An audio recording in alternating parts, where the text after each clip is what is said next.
and welcome to Whisky.com, where fine spirits meet. And today we are trying the Knockando First Fill Pedro Ximénez Sherry Hogshead Finish Cask Strength Collection.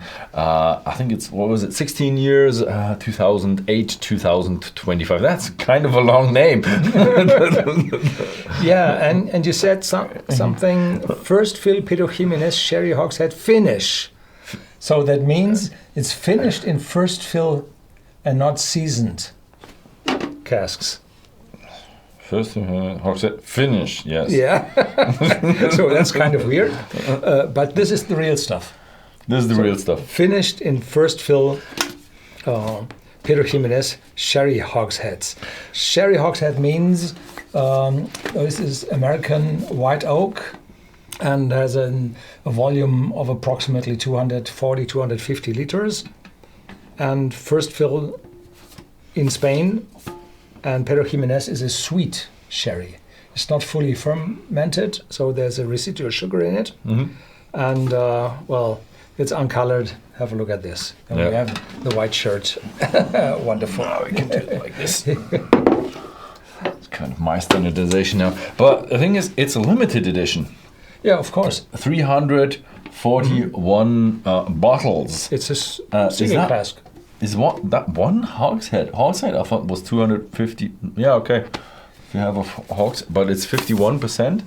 And cask strength, is it really? Do you get 341 out of a hogshead? I mean, you finish it, so you don't have that much. You fill it pretty much up to the top in the finish, and then you don't lose that much. So it's 250 liters, and it's 0.7 liters. So you probably end up with 340. Yeah, and they do not say how long the finishing period is or was. Probably 6 months or something. Yeah, probably. So 16 years of age. Wonderful liquid. Yeah, so it is limited, but have a look around the signatory vintage cask strength collections. They are, I don't want to say all over the place, but there are many out there. And you will find similar bottles to that. Yeah, and have you said how much it costs? It's 111 euros and 50 cents here in Central Europe. Mm-hmm. So it isn't that expensive for such a extreme the thing is, bottle. Yes, it's a 16-year-old that should be a bit more cheap, but it's a cask strength. And there's a bit of a first fill and Knockando. Pedro Ximénez. Yeah. Knockando belongs to this second tier series of Diageo, the distillery. Wait, it here says it belonged to Diageo, not anymore. I think it's still with them. Really? Of course, yes. Knockando is still with them. Anyway, it's about the whiskey and not about who owns it. Yeah. About the flavor. This is intense. Ha ha. Mm-hmm. Really massive. Massive. So we do have some water here, but I think 51 is doable. It's still what I'm tasting neat. So up to 53. I increased the ABV from year to year by accident. Yeah, but 51 is okay. There is a massive sherry note, but even more, I do have an oakiness in it. Mm-hmm. Combined with a nuttiness, which typically come from sherry casks, and dark fruitiness, of course. Mm-hmm. Yeah. What do you feel? Yeah, I feel similar. I have my first instinct was the dark fruitiness. Then we have a bit of nuttiness going on. It has a bit of sweetness, but not overwhelming. I would have expected more sweetness from Pedro Ximénez. If you've given me a blind tasting, I would probably say Oloroso with a bit of bourbon touch to it. But maybe we'll see more sweetness in the taste. We don't know which casks the whiskey matured before. Mm-hmm. Yeah. So it's not that sweet. It's a nice dark, a little bit of a chocolate thingy, oak going on, dark fruits. I have a question. Mm-hmm. The single cask, does it? I think that's a that's a gap or a missing point in the regulations. If you fill this finishing cask up to the top from multiple casks, Yes. is this a single cask or a batch of casks? Interesting question. Interesting question. I think it's still a single cask. It's still a single cask, but yes, that's a bit of a loophole that you found there. Didn't think about that. You just fill it in there, let it finish it for a week, and then you have a single cask out of your 5 casks. It won't look that way in a week. No, at least 6 months. Andrew Simon is doing good stuff. He's not using these loopholes for that. Yeah. So cheers. Cheers.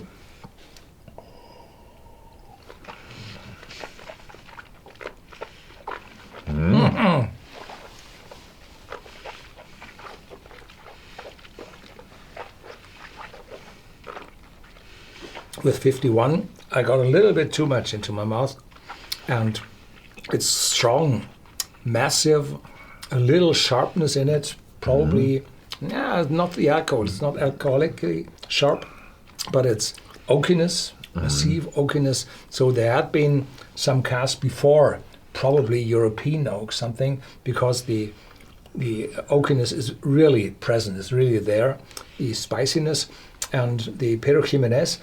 Yes, I would say as well, this is more or less Oloroso sherry. A little sweetness in the aftertaste, yeah. Very, very intense. And the sweetness is very subtle. It's very, I would say, oak heavy. It's very, you have a good amount of bitterness and a good amount of chocolate cacao going on, a little bit of a leathery oaky note going on. It's much more dark and hefty than I was expected. You added some water? I added a little bit of water, so I'm down to say 45. Oh, I added more water than I wanted. So how is it with a little water? Not that attacking my mouth. So now it's a typical Pedro Ximénez with a distinct oakiness in it. Yeah. So the oakiness is still present. The sharpness is a little bit gone. And I killed it. More friendly. I watered it down. It tastes a bit like water. Yeah, looks a little bit lighter. No, a lot lighter. Yeah. I'm not 30 or something, or 20, I don't know. So the optimal ABV to taste casks prior to filling into the bottle is 25.